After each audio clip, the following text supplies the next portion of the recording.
Hello and welcome to Uzreport World News, and my name is Bahram Ghafarov. The issue of holding the status of observer in the Eurasian Economic Union of Uzbekistan was in the focus of Uzbek MPs on Tuesday. Marifat Abdusharipova has more. Obtaining the status of an observer in the Eurasian Economic Union allows Uzbekistan to see the pros and cons of membership, its impact on the national economy, and the analysis of relations between the members. If cooperation is established, the procedures for issuing permits in the field of international transport would be simplified and free movement of passengers, cargo and vehicles would be ensured. After a year-long analysis and debates, the most appropriate decision has been receiving the status of an observer in the Union. Joining these type of international blocs plays a great role in the economy of our country. Uzbekistan carries out 2/3 of its import and export with Eurasian countries. It also imposed the responsibility of producing products with competitive quality. We must analyze the potential opportunities thoroughly. For example, the textile sector could be a promising niche for Uzbekistan. Our accession into the Union in the future would create an incentive for the production of products with scientific capacity. At the same time, the protection of rights of our compatriots working abroad would be strengthened. The membership could allow Uzbekistan to improve its education system by setting student exchange programs with the Union's member countries and collaborating with professors. The Legislative Chamber discussed amendments to Criminal Code and Code on Administrative Responsibility by changing imprisonment for defamation and insult to a fine or compulsory community service. The liberalization of law and liability for defamation and insult may significantly improve Uzbekistan's indicators in the global rating scale. The draft bill stipulates to fine a person for disseminating false information in the media and sent to jail if the offense is repeated within a year. Uzbek legislators propose to increase fines for the distribution of pornography and footages of violence on social media. Presumably, the sum of the fine will vary between $1,000 to $3,000 for individuals and $2,000 to $4,000 for officials. The 2020 Human Development Report unveiled by the United Nations Development Programme doubles down on the belief that people's agency and empowerment can bring about the action we need if we are to live in the balance with the planet in a fairer world. It shows that we are at an unprecedented moment in history in which human activity has become a dominant force shaping the planet. These impacts interact with existing inequalities, threatening significant development results. Nothing short of a great transformation in how we live, work and cooperate is needed to change the path we are on. The report explores how to jumpstart that transformation. To find out more, we have contacted UNDP resident representative in Uzbekistan, Matilda Dimovska. The Human Development Report in general offers an overview and assessment of the progress made in improving the life and livelihoods of people in a way that is sustainable and in a way that accounts the full dimensions of human development. It provides a set of indexes that measure the development across the countries beyond mere economic development.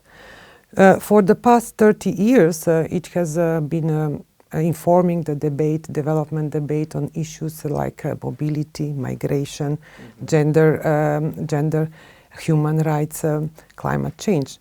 So, but at the core, and it has provides each year set of indicators, including the Human Development Index, that classifies the countries in 3 categories with a low, medium, and high human development level. At the core of the report is the concept of human development. And human development is a paradigm of, that puts the people at the center of the development.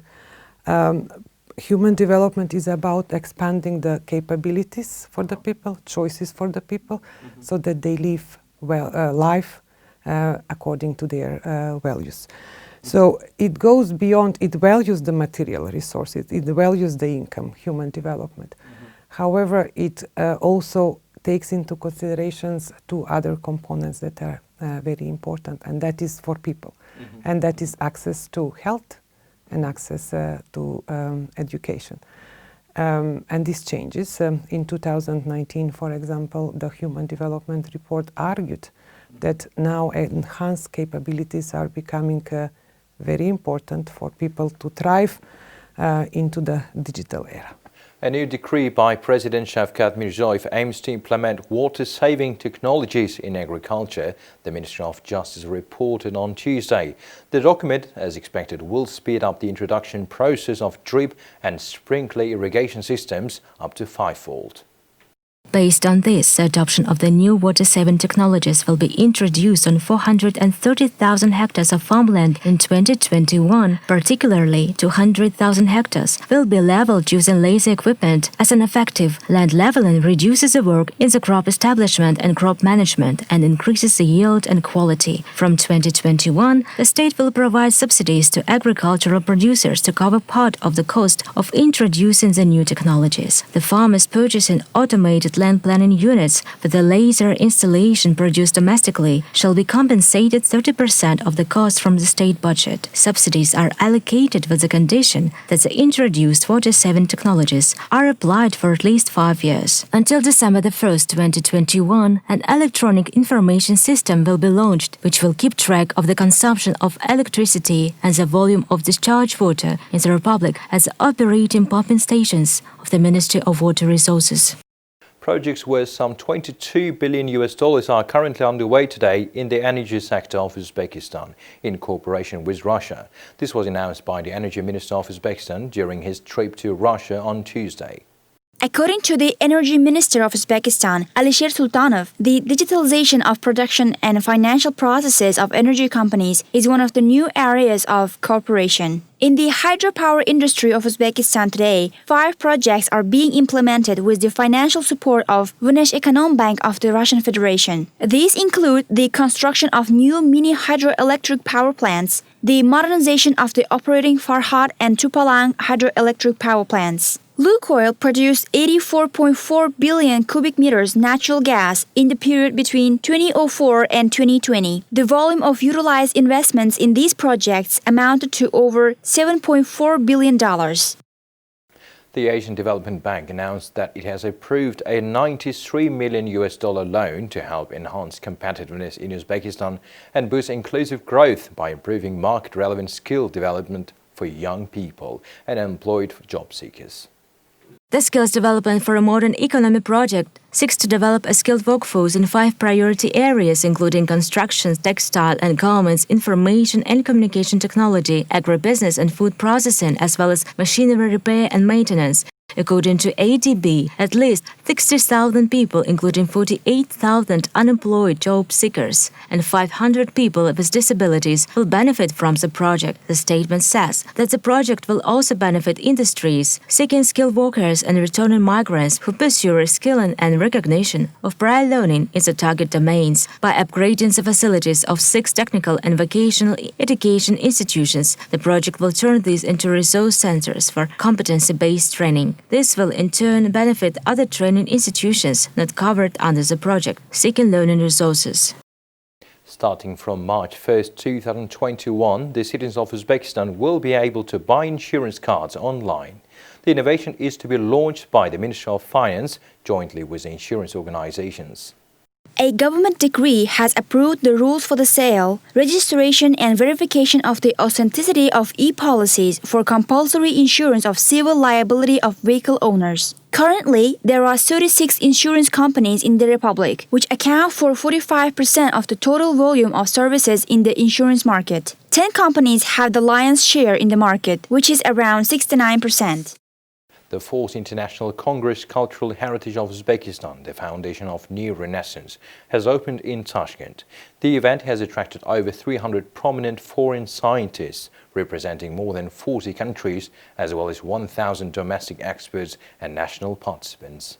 Numerous Orientalists are now able to share the results of their long-term research on the contribution of the greatest minds of the Uzbek land to the development of the world civilization, powerful boast of scientific and cultural upsurge, the first and second renaissances, a number of 35 book albums depicting the artworks dating back to different eras and located in museums and private collections around the world are to be represented during the event. Several publications are dedicated to unique artifacts stored in museums of Uzbekistan, including the State Museum of History, the Barani Institute of Oriental Studies of the Academy of Sciences. The third day of the week is devoted to the national cinematography and photography. Over 100 cartoons and 6 films of Golden Collection of Uzbek cinema will be presented at the ceremony. The event is aimed at promoting the culture among the younger generation of Uzbekistan, so the Congress is being conducted in a very interactive way. With this in mind, multimedia bases, 3D installations with reviving historical paintings, as well as the historical reconstructions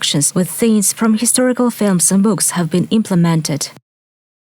Germany expressed its readiness to fully support the reform processes initiated in Uzbekistan and provided with the necessary assistance in political, economic, cultural and humanitarian spheres.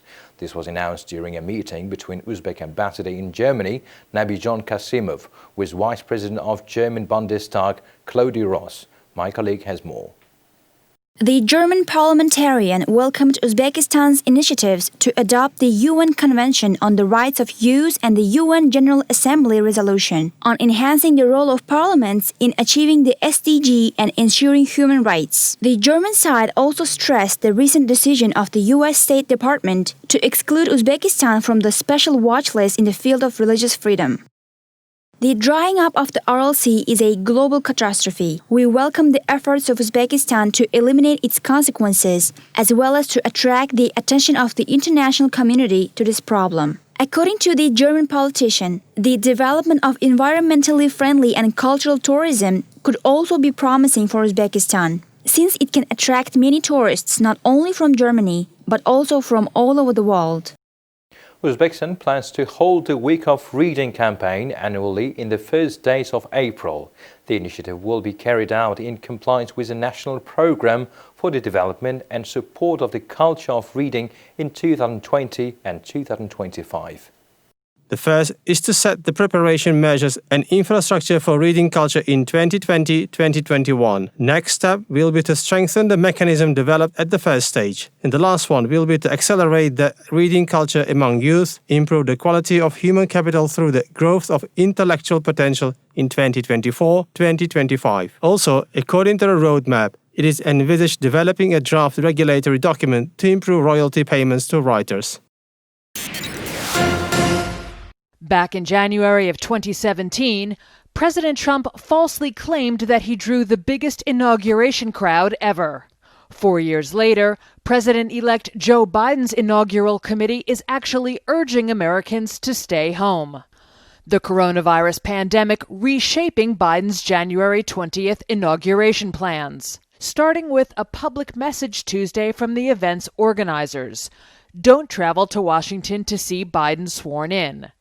Although he and Vice President-elect Kamala Harris will take their oaths on the steps of the U.S. Capitol, as is traditional, the swearing-in ceremony and parade that follows will have limited attendance and be reimagined, the inaugural committee said in a statement Tuesday. That likely means no throngs of sidewalk supporters to wave to, or for that matter, packed-in protesters to pass by. The usual shoulder-to-shoulder celebratory meal could be nixed or at least socially distanced, with celebrity performances likely held from remote locations. In that way, Biden's inauguration could look similar to last summer's Democratic convention, which featured virtual programs with participants across the nation. Biden spent much of the campaign following COVID-19 safety protocols, holding relatively few in-person events.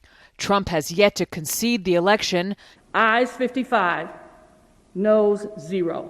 Despite this week's Electoral College vote affirming Biden's win, and it is unclear whether he will attend Biden's swearing-in ceremony or meet with him at the White House as is custom. Biden's planning committee said more details about his inauguration will be announced in the coming weeks that both keep people safe and honor the, quote, grand traditions of the presidency. I will be president for all Americans.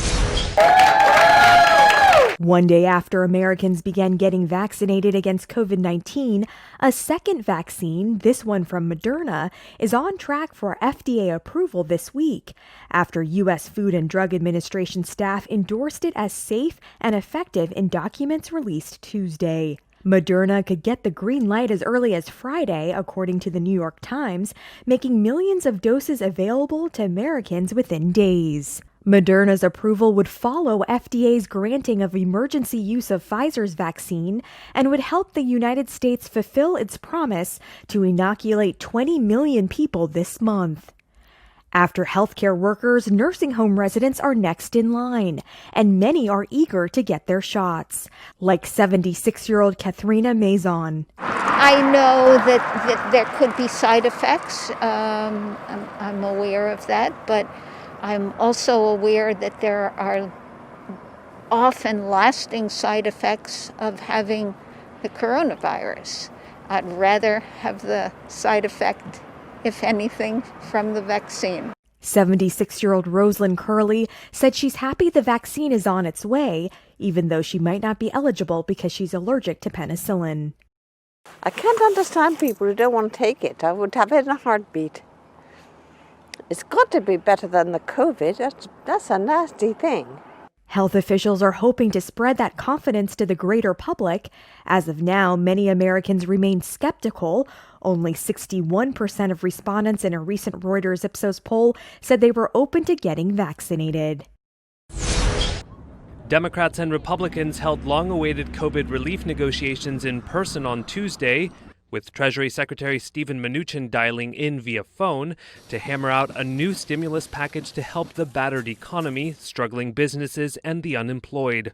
Senate Majority Leader Mitch McConnell said he's not leaving Washington until a deal is done. We're not leaving here without a COVID package. It's not going to happen. Those remarks came just before negotiations with the so-called Four Corners over COVID relief.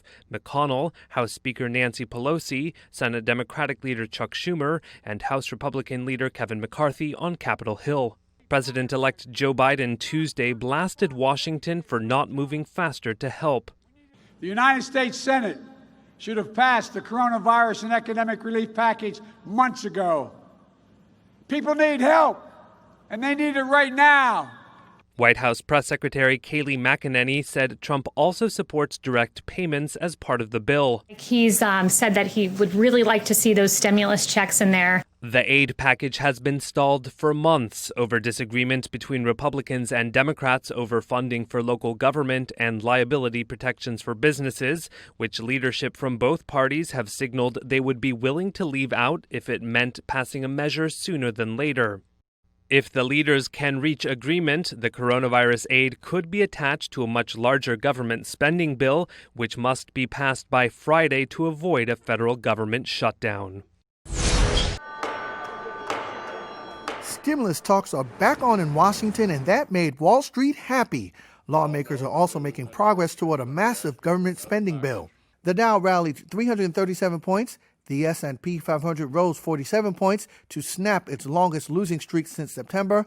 The Nasdaq tacked on 155 points, rising to a fresh record closing high. Many investors are eager to see a rescue plan for small businesses and the millions of Americans who are unemployed, says Jeff Tomasulo, CEO of Vespula Capital. It's actually kind of upsetting to me that we haven't had it done already, and that bothers me about politics, but I think that's why the market is definitely up today. Remember, the market is forward-looking. I think we definitely get a stimulus package going into, if they don't get it done in 2020, they need to get it done in 2021. And that is something that you will see pretty much immediately after Joe Biden is sworn in as president. Apple was the stock of the day. The tech giant surged to a more than 3-month high on a report that it plans to increase production of the iPhone next year by 30%. Shares of Apple rallied nearly 5%. Moderna is on track to get emergency regulatory authorization in the U.S. for its COVID-19 vaccine after FDA staff endorsed the vaccine's safety and efficacy in documents released on Tuesday. An outside panel is set to review the vaccine on Thursday. The FDA typically follows the advice of that panel, which could pave the way for the shots to be given out early next week. Shares of Moderna, however, fell more than 5%. Pfizer's vaccine started being used this week. Its stock lost nearly 2% Tuesday. Regulatory scrutiny of tech giants and their power is mounting globally. Now Amazon, Apple, Facebook and Alphabet unit Google may have to change their way of working in Europe. The EU announced new rules for US tech giants on Tuesday, and if broken, companies could face hefty fines and even break-up orders. The rules are the most serious attempt by the 27-country bloc to rein in the power of the US tech giants. It's worried that they control troves of data and online platforms on which thousands of companies and millions of Europeans rely. The new rules also mark the European Commission's frustration with its antitrust cases against the tech giants, most notably against Google, which critics say did not address the problem. The so-called Digital Markets Act called for fines of up to 10% of annual turnover for online gatekeepers found breaching the new rules. It also sets out a list of do's and don'ts for gatekeepers. A second set of rules, known as the Digital Services Act, also targets very large online platforms, such as those with more than 45 million users. The companies will have to show details of political advertising on their platforms and do more to remove illegal or harmful content. Now the draft rules need to reconcile with the demands of EU countries and EU lawmakers, some of which have pushed for tougher laws, while others are concerned about regulatory overreach and the impact on innovation. Tech companies, which have called for proportionate and balanced laws, are expected to take advantage of this split to lobby for weaker rules. Honda is recalling nearly 1.8 million vehicles worldwide over safety fears, including some models linked to reported fires.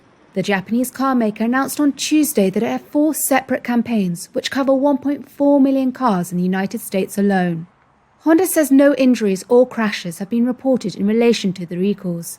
One US recall covers some 270,000 of its CR-V vehicles to replace power window master switches, which have been linked to 16 fires. The CR-Vs in question are from the years 2002 to 2006. Another is Honda wanting to update the body control module software of about 735,000 US vehicles. It says a programming flaw could disrupt communications, causing several warning lights to come on, and the malfunction of electronic components. Honda is issuing 2 other recalls across 22 US states and the District of Columbia, which have significant road salt use. It wants to check the front drive shafts of hundreds of thousands of cars for potential corrosion. So far, these were the latest news for today. Goodbye. Take care.